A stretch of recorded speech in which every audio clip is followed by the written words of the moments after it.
Tracy Maxwell Hurd.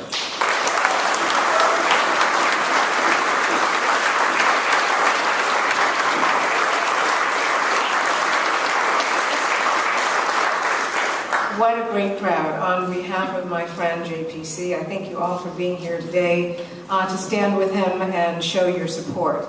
All of us up here today are speaking from very unique and personal perspectives.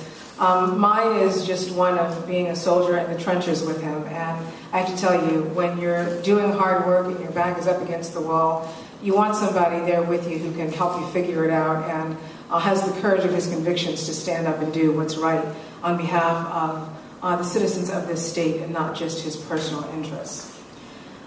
I worked with him at the state legislature, and from the very beginning, John distinguished himself as thoughtful, someone who works tirelessly in a bipartisan manner to come up with common sense solutions to real problems that are facing Ohio's working class and middle class families.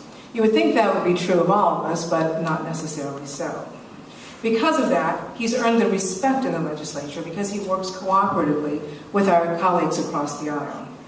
More than half of the 22 bills that John has introduced in the legislature have had bipartisan co-sponsors, proving his ability to put politics aside in order to make government work for all Ohioans. John is no respecter of persons. He advocates for everyone. He stands for women's rights, minorities, workers, elderly, and students. He has been a leading voice for the fight for Medicaid expansion. He led the charge for increased oversight, accountability, and transparency in Governor John Kasich's Jobs Ohio program. He opposed Senate Bill 5, the unfair, unsafe law that would have hurt our communities and was an attack on our collective bargaining rights. John Patrick Carney is an experienced, qualified problem solver who will fight every single day to make sure our hard-working tax dollars are spent fairly and wisely.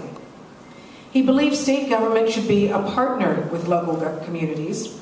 He knows that states should not turn its back on our cities and our towns, but instead do everything possible to help create jobs, strengthen our schools, make our streets safe, and help give our children a shot at the American dream that they all deserve.